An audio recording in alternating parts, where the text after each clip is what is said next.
스데반 집사님의 이야기가 이제 끝이 나는데요. 스데반 집사님은 온전한 사람입니다. 사도행전의 맥락에서 보면 성령과 지혜가 충만한 사람이었죠. 올해 우리 교회에 주신 표어와 말씀을 병행해서 보면 온전한 사람인데요.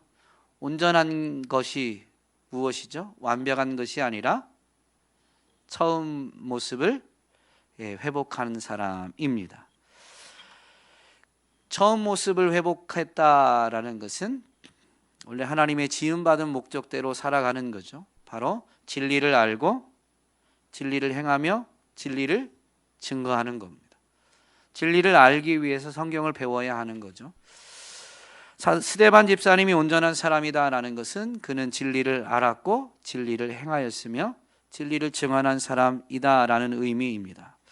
스데반 집사님의 이야기를 보면 사도행전에서 그는 진리를 증언하다가 죽음을 당하게 됩니다. 이것을 순교라고 하죠. 사실은 순교당한 이 스데반 집사님의 죽음을 스데반 집사님을 죽인 사람들 편에서 보면 신성모독한 사람이기 때문에 죽인 거예요. 무슨 말인지 이해되시죠? 너무 반응이 없으면 제가 당황됩니다. 유대 종교 지도자들이 볼 때는 스데반 집사님이 하나님을 모독한 것입니다. 사실 예수님도 같은 죄목으로 십자가 처형을 당하셨죠. 예수님도 신성모독을 근거로 십자가 처형을 당하셨습니다. 스데반 집사님도 동일한 죄목으로 순교를 당했는데요. 예수님 때는 재판이라도 열렸는데 스데반 집사님은 재판도 없이 그냥 뭐라고 해야 될까요? 재판 집행권이 없는 이 유대 종교 지도자들이 그냥 돌로 쳐서 죽이게 됩니다. 스데반 집사님의 이야기가 사도행전 안에서 이렇게 많은 분량을 차지하고 있는 이유는 물론 스데반 집사님이 증언한 말이 길게 기록되어져 있지만 어쨌든 스데반 집사님의 이야기가 사도행전 내에서는 많은 분량을 차지하고 있습니다. 그 이유는 스데반 집사님이 사도행전 1장 8절이 전체를 요약하고 있는데 성령이 임하면 권능을 받고 내 증인이 되리라 라는 겁니다. 스데반 집사님이 성령과 지혜로 충만하면서 주님의 증인이 됐는데요. 성령을 받고 증인의 삶을 산 그 모습이 매우 본보기가 되기 때문에 스데반 집사님의 이야기가 이렇게 많은 분량으로 기록되어져 있는 것입니다. 그렇다면 스데반 집사님이 증인으로서의 본보기는 뭘까요? 많은 사람들에게 본이 되는 것. 죽음 자체가 본이 되는 게 아닙니다. 죽음에도 불구하고 증인의 일을 감당한 겁니다. 거기에서 증인의 자세가 분명히 드러나게 되죠. 여러분, 증인은 어떻게 해야 될까요? 진리를 아는 자라면 어떤 위협에도 타협하지 말아야 되고 어떤 상황에도 진리를 증언하는 것을 포기하지 말아야 됩니다. 그게 증인의 올바른 자세예요. 그렇기 때문에 스데반 집사님의 이야기가 이렇게 많은 분량으로 기록되어져 있는 것입니다. 스데반 집사님은 예수님과 같은 죄목으로 순교를 당했죠. 더군다나 죽음을 당할 때 보인 반응도 예수님을 너무 많이 닮았습니다. 진리에 대한 증인인데 성경이 말하는 진리는 몇 가지가 있죠. 복음이 진리인데 복음은 예수 그리스도고 하나님도 진리, 예수님도 진리, 그리고 성령님은 진리의 영이니까 성령님도 진리입니다. 또 기록된 말씀이 진리라고 우리에게 가르쳐 줍니다. 예수님이 진리이죠. 내가 곧 길이요 진리요 생명이다라고 친히 말씀하셨습니다. 자기 자신을 계시하신 것입니다. 그러므로 이 진리를 아는 사람, 즉 예수님을 안 사람은 진리이신 예수님을 증언해야 되는데요. 이 스데반 집사님의 모습은 진리 자체이신 예수님을 닮았어요. 진리를 증언할 뿐만 아니라 진리를 따른, 진리를 행한 분이시다라는 것이죠. 마지막 죽음의 장면을 보면 예수님은 이렇게 기도하셨죠. 십자가상에서 아버지, 저들을 사하여 주옵소서. 자기들이 하는 것을 알지 못합니다. 스데반 집사님은 오늘 우리가 읽은 본문 바로 앞절 7장 60절에 보면 주여 이 죄를 그들에게 돌리지 마옵소서 라고 기도합니다. 그들의 죄를 그들에게 돌리지 마십시오. 즉 그들의 죄를 용서해 주십시오라는 의미입니다. 기도 내용이 같죠. 이 기도를 통해서도 우리는 스데반 집사님이 이렇게 기도하는 삶으로, 그 기도의 메시지로 또한 진리를 가르쳐 주는데 두 가지 진리를 배울 수가 있습니다. 뭐가 있을까요? 여러분은 이 기도에서 어떤 진리를 되새기게 되십니까? 스데반 집사님은 주여라고 부르면서 이 죄를 그들에게 돌리지 마십시오. 즉 이 죄를, 그들의 죄를 용서해 주십시오라고 기도했고, 예수님은 아버지라고 부르면서 이렇게 기도했죠. 저들을 사하여 주옵소서. 그러므로 죄사함은 주님께만, 아버지께만 속한 권한이다라는 것을 우리는 분명히 압니다. 사람들이 모여 사는 이 사회 안에 제도적으로 죄를 면제받을 수 있는, 어떻게 보면 죄를 해결받을 수 있는 여러 가지 방법들이 있는 것처럼 보입니다. 벌금형 같은 경우는 벌금을 내면 이제 그 죄에 대해서 더 이상 언급하지 않게 되죠. 그러나 사람의 본질적인 이 죄는 오직 하나님만 사하실 수가 있다라는 진리를 이 스데반의 생애, 스데반 집사님의 기도에서도 분명히 가르쳐 줍니다. 또 무엇을 가르쳐 줄까요? 어떤 진리를 가르쳐 줄까요? 죄는 미워해야 되지만 사람은 사랑하고 용서해야 한다라는 진리를 가르쳐 줍니다. 사람은 미움의 대상이 아니에요. 사람이 짓는 죄가 미움의 대상이지 사람이 결코 미움의 대상이 아니다. 물론 이게 쉽지 않습니다. 그러나 진리를 증언하는 사람은 그런 삶을 살았고 그걸 증언하고 있는 것이죠. 그래서 스데반 집사님의 이 생애가 우리에게 본보기가 되는 거예요. 진리를 행했고 진리를 가르치고 증언하고 있기 때문입니다. 이런 사람을 온전한 사람이다라고 합니다. 이렇게까지 행하라는 게 아니에요.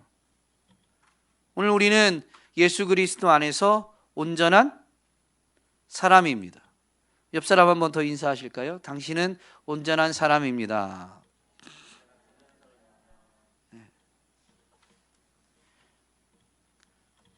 그래서 우리도 진리를 증언하다가 순교하라라는 의미가 아니고요. 진리를 증언하는 자세를 분명히 되새기게 되죠. 스데반 집사님의 이 본보기는 분명히 교회에 놀라운 영향력을 끼치게 됩니다. 영향력의 크기는 다를 수 있지만 온전한 사람은 모두가 다 영향력을 가지고 있습니다. 스데반 집사님이 교회에 끼친 영향력을 살펴보면서 오늘 우리 삶에도, 우리의 삶을 통해서도 이런 영향력이 나타나고 있고 이를 하나님이 사용하심을 분명히 확신하는 시간이 되기를 간절히 소망합니다.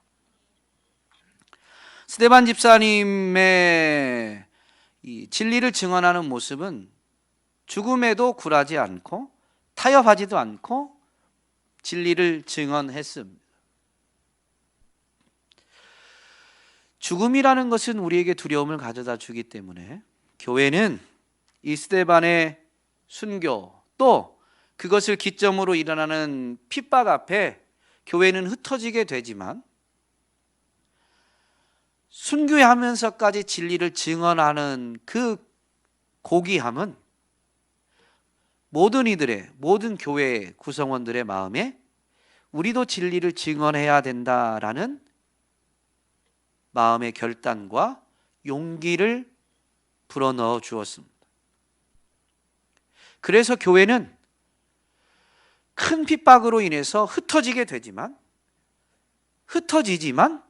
죽음이 두렵고 그 큰 핍박이 두려워서 흩어지지만, 흩어짐에도 불구하고 오히려 복음을 더욱 전하게 되는 거죠. 먼저 우리는 사도들을 살펴보고자 합니다. 오늘 우리가 읽은 본문에 보면 큰 박해가 일어나게 되죠. 스데반 집사님의 죽음을 기점으로 예루살렘 교회에 큰 박해가 일어납니다. 그런데 사도들만 흩어지지 않습니다. 이 큰 박해는 어느 정도일까요? 3절에 보면 사울이 교회를 잔멸할세. 잔멸하다라는 게 무슨 의미일까요? 남아있는 것까지 다 멸망시키려는 거예요. 즉 교회를 뿌리채 뽑아버리겠다라는 거죠. 그러기 위해서 사울이 어떻게 하느냐, 각 집에 들어가 남녀를 끌어다가 옥에 넘기니라. 이 3절을 현대인의 성경에서는 이렇게 번역했습니다. 그러나 사울은 교회를 파괴하면서 미친 듯이 집집마다 돌아다니며 남녀를 가리지 않고 믿는 사람들을 끌어내어 모두 가두어 버렸습니다. 잔멸하기 위해서 어떻게 했냐면 미친 듯이 집집마다 돌아다니면서 믿는 자들이 있으면 다 남녀 구분 없이 잡아다가 옥에 가두어 버렸다라는 거예요.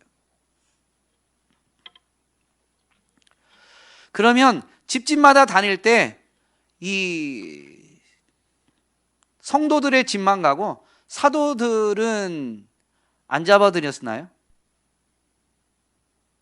사도들은 핍박하지 않았을까요? 그래서 사도들은 예루살렘에 남기로 결정했을까요? 결코 그렇지 않습니다.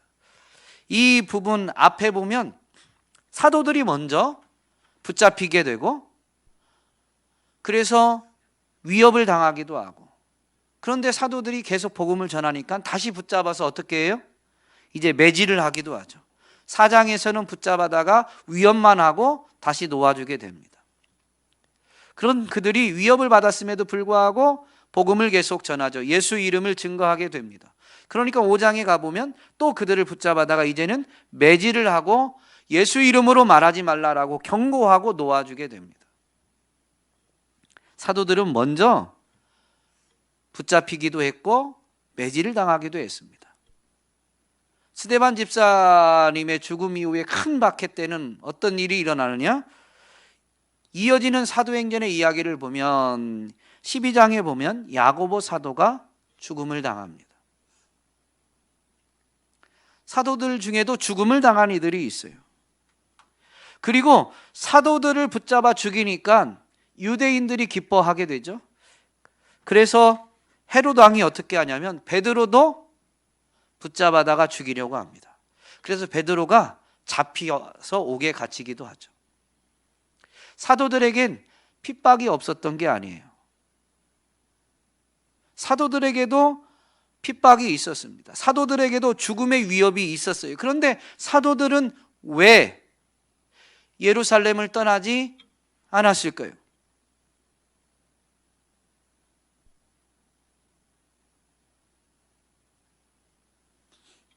왜 그랬을까요?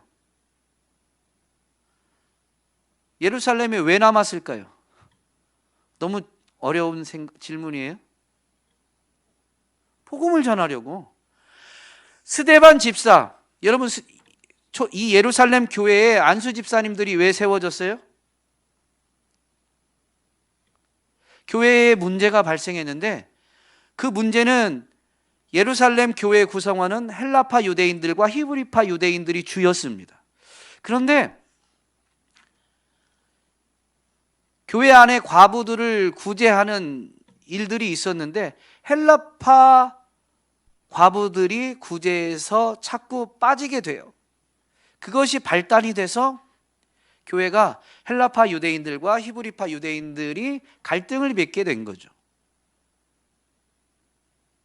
이 문제를 해결하기 위해서 사도들이 어떻게 해요? 교회가 갈등한다는 이유는 말씀과 기도가 약해졌기 때문이다라고 판단한 거예요. 그래서 사도들은 자신들이 말씀과 기도하는 일에 집중하기 위해서 교회 안에 이루어지는 또 다른 일들, 구제하거나 교회를 돌보는 이런 일들을 할 사람으로 일곱 안수 집사를 세우게 되죠. 더군다나 헬라파 과부들이 구제에서 제외되니까 헬라파 과부들이 제외되지 않도록 살필 수 있는 일은 누가 잘할 수 있어요? 헬라파 유대인들이 잘할 수 있죠. 그래서 헬라파 유대인들 중에서 7사람을 뽑아서 안수 집사로 세우게 됩니다. 안수 집사가 왜 세워졌느냐? 말씀을 가르치고 전하는 일, 기도하는 일에 사도들이 전무하기 위해서 했습니다. 그렇게 세워진 안수 집사님이, 스데반 안수 집사님이 그 일을 잘 감당했을 뿐만 아니라 교회의 존재 목적 자체인 복음을 전하는 일에도 이 스데반 안수 집사님은 열심히 했던 거예요. 이어지는 이야기에 보면 빌립 집사님도 안수 집사인데, 안수 집사는 왜 세웠냐면 원래는 그 교회를 돌보기 위해서 세워진 거예요. 그런데 빌립 안수 집사님의 별명이 뭐예요? 이어지는 이야기에 보면 전도자입니다. 빌립 안수 집사님도 복음을 전하는 일에 힘썼다라는 거죠. 핍박으로 흩어진 다음에서만 복음을 전한 게 아니에요. 복음을 전하는 일을 예루살렘에 있을 때부터 힘쓰다 보니까 안수 집사인데도 불구하고 그의 별명이 전도자로 일컬어지게 되는 거죠. 이렇게 세워진 안수 집사님들이 주어진 일을 잘할 뿐만 아니라 모든 믿는 자들에게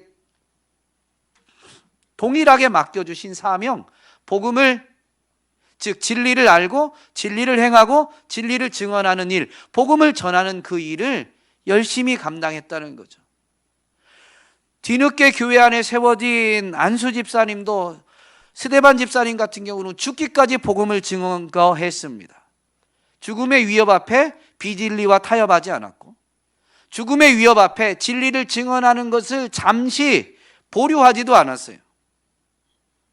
포기하지 않았어요. 그러니 사도들의 마음에 그런 사람을 보고 불이 일어났을까요? 안 일어났을까요?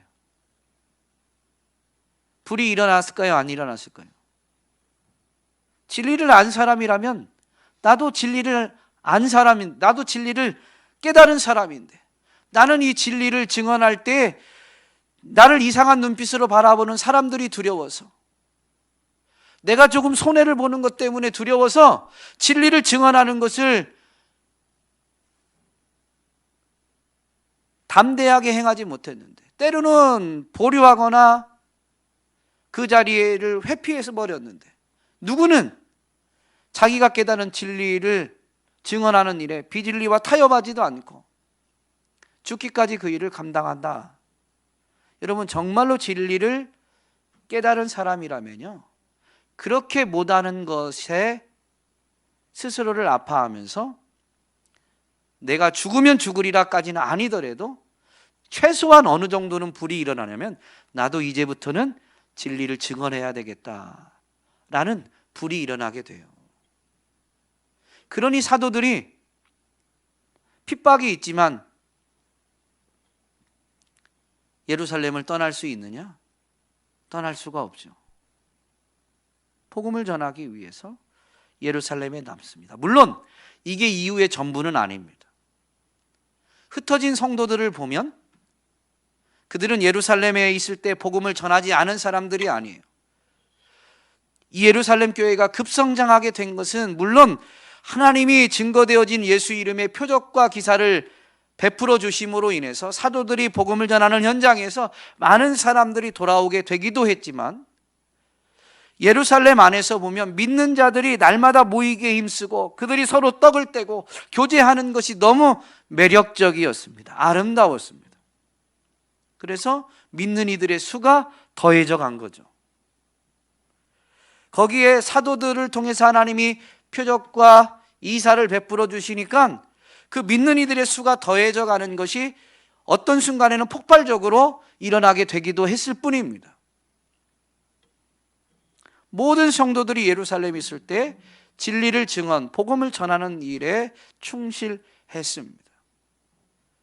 성도들은 흩어져서도 그래서 낯선 땅으로 흩어지지만 여전히 복음 전하는 일에 충성하게 됩니다. 충실하게 그 일을 감당하게 됩니다.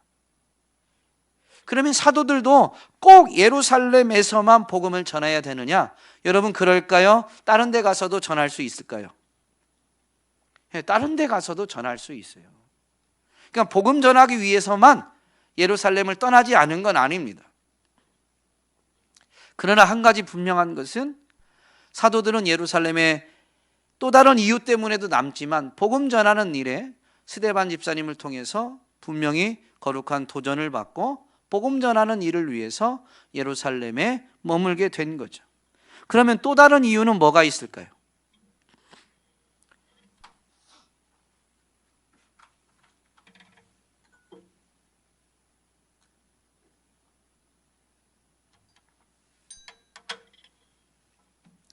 여러분 또 다른 이유는 뭐가 있을까요? 사도들은 왜 예루살렘을 떠나지 않았을까요?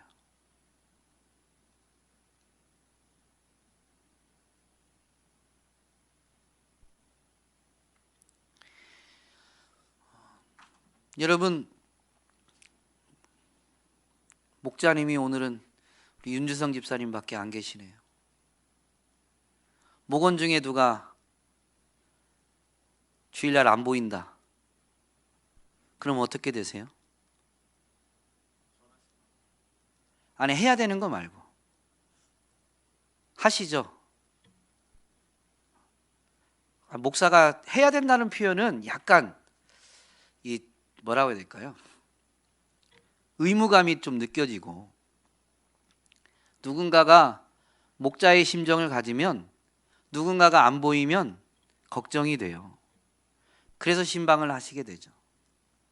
그걸 너무 당연시 여기셔서 누가 안 보였다, 당연히 전화 신방을 해야 된다라고 답변을 주시지만, 여러분 목자가 성도님이 안 보인다 또는 성도님 가정에 무슨 일이 있다.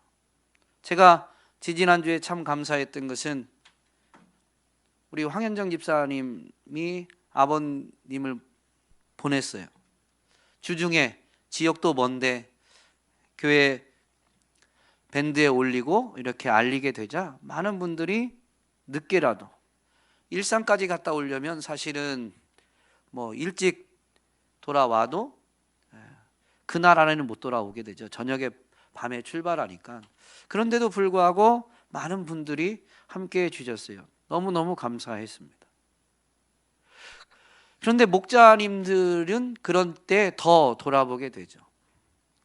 특별한 일이 조금 더 있어도 웬만하면 일을 제쳐두고 그래도 그 어려움을 당한 성도를 돌아보고자 하게 됩니다. 목사인 저도 새벽 1시 넘어서 들어오는 게 너무 뻔해요. 다음날 새벽 예배도 인도해야 되죠. 그래도 어려움 당한 그 집사님, 아픔을 겪고 있는 집사님 때문에 안 갈 수가 없는 거죠. 여러분, 사도들은 왜 남았냐면요, 이미 붙잡혀간 성도들이 있어요. 그런데 참 이게 거룩한 도전인데,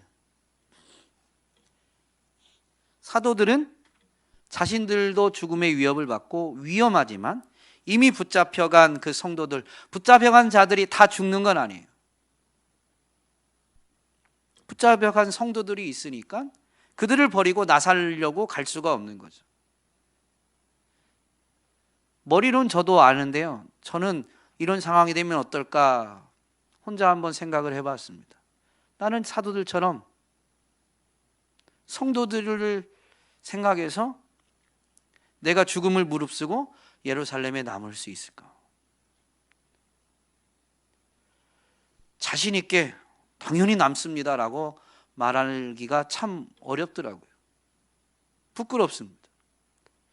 그런데 많은 목사님들 중에 이런 유사한 상황에 자기 목숨을 도외시한 채 사명에 끝까지 충성하는 분들이 계세요. 그런 분들을 보면 제 안에 참 두 가지 감정이 일어납니다. 너무 부끄럽고, 내가 목사인가? 너무 부끄럽고, 그러면서도 그런 분들의 실제 이야기를 전해 들으면 나도는 그렇게까지는 못해도 나도 정말로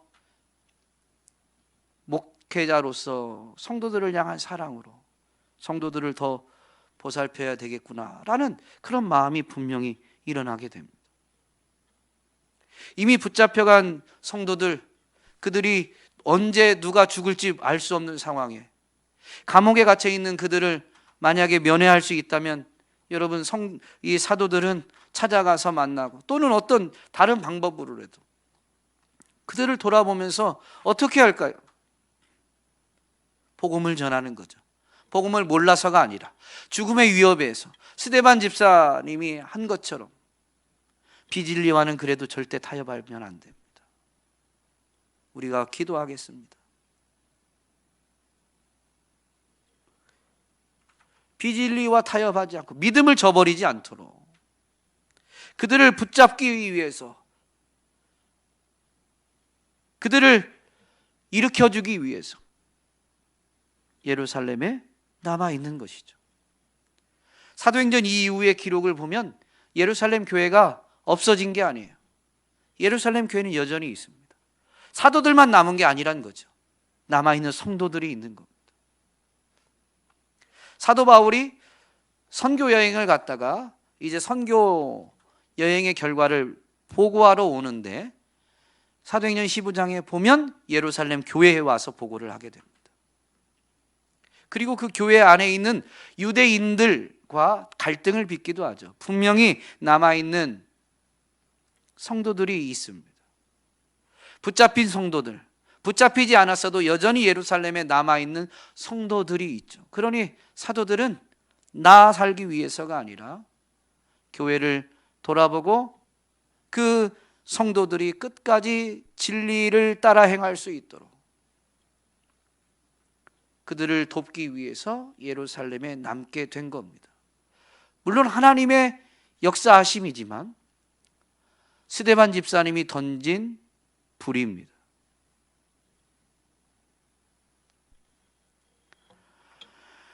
분명히 교회의 사도들에게 자신의 맡겨진 소임을 끝까지 최선을 다하도록 힘과 용기를 불어넣어 준 거죠.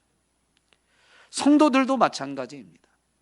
죽음의 위협이 있기 때문에 죽음이 두려워서 예루살렘을 떠나긴 하지만 여러분, 흩어진 성도들은 흩어져서 어떻게 해요? 복음을 전해요. 그래서 온 유대와 사마리아 지역에 복음이 전해지게 됩니다. 1절에 보면 사도 외에는 다 유대와 사마리아 모든 땅으로 흩어지니라 라고 되어 있죠. 이때 이 다는 문자적으로 사실을 말하는 게 아니라 이 큰 박해 때문에 성도들이 뿔뿔이 흩어지게 되었다라는 것의 강조 용법입니다. 조금 전에도 말씀드린 것처럼 예루살렘 안에는 남아있는 자들이 있었어요. 사도만이 아니라 교회가 남아 있었어요.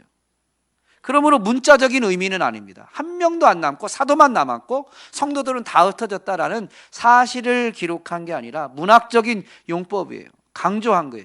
이 일시로 흩어지게 되는 것 때문에 어떤 역사가 이루어져요? 오직 성령이 너희에게 임하시면 너희가 권능을 받고 예루살렘과 온 유대와 사마리아와 그리고 땅끝까지 이르러서 너희가 내 증인이 된다라고 했는데요. 오순절 성령 강림을 통해서 초대교회에 모인 사람들이 성령에 사로잡히게 됩니다. 성령의 능력을 받은 거예요. 그리고 이 사건을 계기로 성령의 권능을 힘입어서 교회는 온 유대와 사마리아와 땅끝까지 이르러 복음을 증거하는 증인으로 나아가는 역사를 이루게 된 것이죠. 물론 박해는 하나님이 주도하시는 건 아닙니다. 성경을 보면 사람에게 고난을 가져다 주는 이 일은 하나님이 직접 하시지 않아요. 욥의 이야기에서 분명히 나오죠. 욥에게 닥친 고난은 하나님은 허용하시지만 그 일은 주도한 건 누구예요? 사탄입니다. 교회를 박해하는 것도 교회를 잔멸하려는 이 일은 엄밀히 말하면 영적으로는 사탄이 주도한 거죠. 자기가 갖고 있는 신학적인 그 생각, 그것이 절대적으로 옳다고 여기는 그 이들을 통해서 사탄이 배후에서 이 일을 주도한 겁니다. 그런데 오늘 본문은 뭘 가르쳐 주냐면요, 사탄이 아무리 세상 권세를 가지고 기세가 등등해도 하나님의 지혜를 감당하지 못합니다. 아니, 사탄이 아무리 이 땅의 권세가 대단하게 여겨지고 그래서 기세가 등등해도 하나님의 지혜를 결코 감당하지 못하는 게 아니라요, 견줄 수가 없어요. 그래서 결국엔 하나님의 뜻이 이루어진다라는 것을 이 한 절에서 분명히 보여주는 거죠. 역사적으로도 이것은 분명히 반복적으로 증명됩니다. 제가 다 예를 들 수는 없지만 흉노족이 로마 제국을 침략했습니다. 그래서 그 흉노족이 많은 사람들을 포로로 끌고 가요. 특별히 여성들을 노예로 또는 첩으로 삼기 위해서 끌고 가죠. 로마는 나중에 복음이 잘 전해지게 됩니다. 그러므로 믿는 사람들도 이 흉노족의 침략 때 노예로 끌려가게 됐어요. 그러면 하나님, 믿는 자들도 왜 이런 일을 겪게 하십니까? 라고 이 일어난 일 자체에 대해서 예루살렘에 큰 핍박이 일어나는 것도 납득할 수 없는 일처럼 보였지만 역사적으로 보면 흉노족의 침노 때문에 여러분, 복음은 흉노족에 전해졌을 뿐만 아니라 흉노족을 통해서 아예 몽골까지도 복음이 전해지게 됩니다. 조금 더 오늘날 가까운 역사를 보면 로마 카톨릭의 핍박으로 인해서 유럽 지역의 개신교 신자들이 신앙의 자유를 위해서 유럽을 벗어나게 되죠. 그래서 그들이 어디로 가요? 신대륙으로 갑니다. 이 간 무리들을 청교도라고 일컫고, 그리고 그들이 간 땅이 아메리카이죠. 거기에서 이 청교도들이 결국 나라를 세우게 되는데 그게 미국입니다. 미국의 역사는 나라가 세워진 뒤로는 그렇게 길지 않죠. 그런데도 부강한 나라가 되어서, 나라가 부강한 것이 중요한 게 아니라 그래서 그 안에 있는 그리스도인들이, 교회가 전 세계에 선교사를 파송하는 선교 사역을 감당하게 됩니다. 핍박을 피해서 다른 대륙으로까지 이동해야 되는 그때에는 하나님을 온전히 섬기고 싶은데 왜 이런 핍박을 허용하시나 사람의 생각은 이해할 수가 없죠. 믿는 자들을 흩어지게 만들고 사라지게 만든 것처럼 일시적으로는 사단이 이긴 것처럼 보이지만, 그러나 하나님의 지혜는 이것을 통해서 온 유대와 사마리아 땅끝까지 복음이 전해지는 역사를 이루는 기회로 삼으십니다. 오늘 본문에 보면 스데반 집사님의 죽음으로 인한 그로 인한 큰 핍박이 온 유대와 사마리아로 흩어졌을 뿐만 아니라 11장 19절로 가면 이렇게 기록되어져 있어요. 그때에 스데반의 일로 일어난 환란으로 말미암아 흩어진 자들이 베니게와 구브로와 안디옥까지 이르러 유대인에게만 말씀을 전하는데, 그 중에 구브로와 구레네 몇 사람이 안디옥에 이르러 헬라인에게도 말하여 주 예수를 전파하니 주의 손이 그들과 함께 하심에 수많은 사람들이 믿고 주께 돌아오더라. 그래서 이제 안디옥 교회가 세워지고요, 그 세워진 안디옥 교회는 분명히 유대인들과 이 헬라인들이 섞이게 되는 교회였죠. 그래서 선교의 전초 기지가 됩니다. 예루살렘 교회는 유대인들 위주로 이루어졌어요. 이방인이 아예 없다라고 단정 지을 수는 없지만 주류는 유대인입니다. 헬라파 유대인이냐 히브리파 유대인이냐 차이가 좀 있을 수는 있지만 어쨌든 유대인이에요. 그래서 이렇게 흩어졌을 때 대부분은 흩어져서 그 지역에 있는 다른 유대인들 위주로 복음을 전했는데, 안디옥에서는 헬라파 유대인이죠. 그 헬라파 유대인들이 헬라인에게도 복음을 전했습니다. 그랬는데 주의 손이 함께해서 그 안디옥 지역에서는 헬라인들도 복음을 받아들이게 된 거예요. 그래서 교회가 세워지고 나중에 바나바와 바울이 그 교회를 더욱 굳건히 세우기 위해서 이제 갔다가 이제 그 교회가 굳건히 세워지면서 이제 바울과 바나바를 따로 세워서 다른 지역으로 선교사로 파송하게 되죠.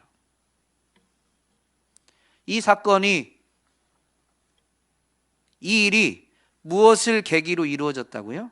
스데반의 일로 일어난 환란으로 말미암아.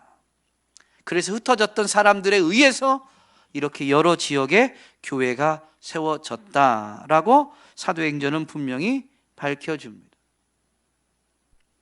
흩어지는 순간에는 스데반처럼 죽음을 불사하고 진리를 증언할 수 없어서 죽음의 위협 때문에 흩어진 것 같지만, 그러나 스데반 집사님이 던진 불씨는 흩어진 성도들의 마음에도 심겨졌어요.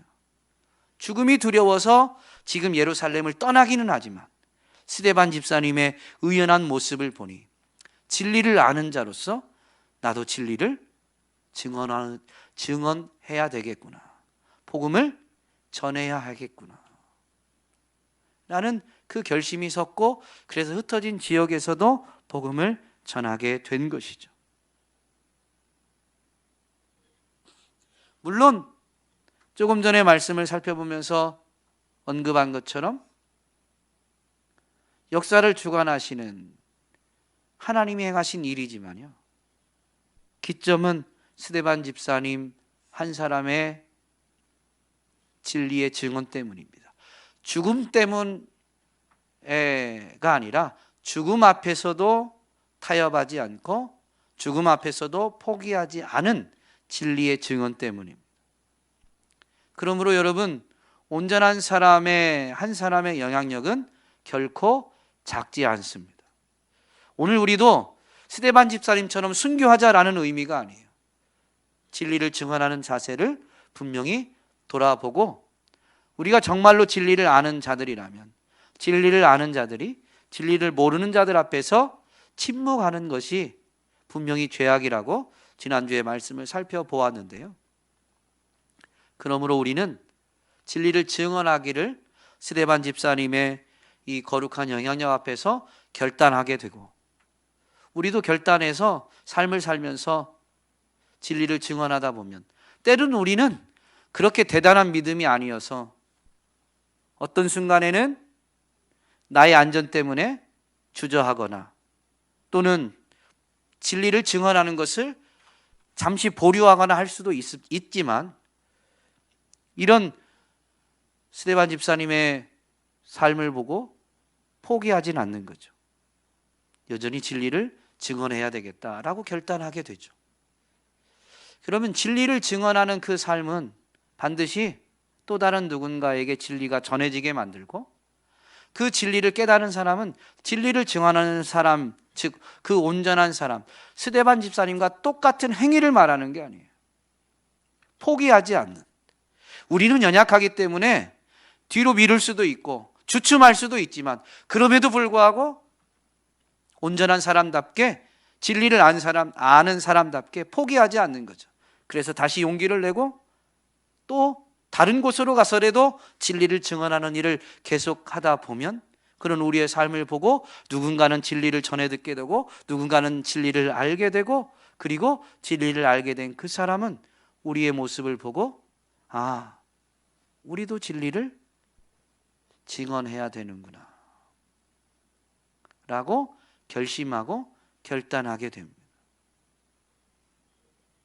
이것이 하나님의 역사입니다.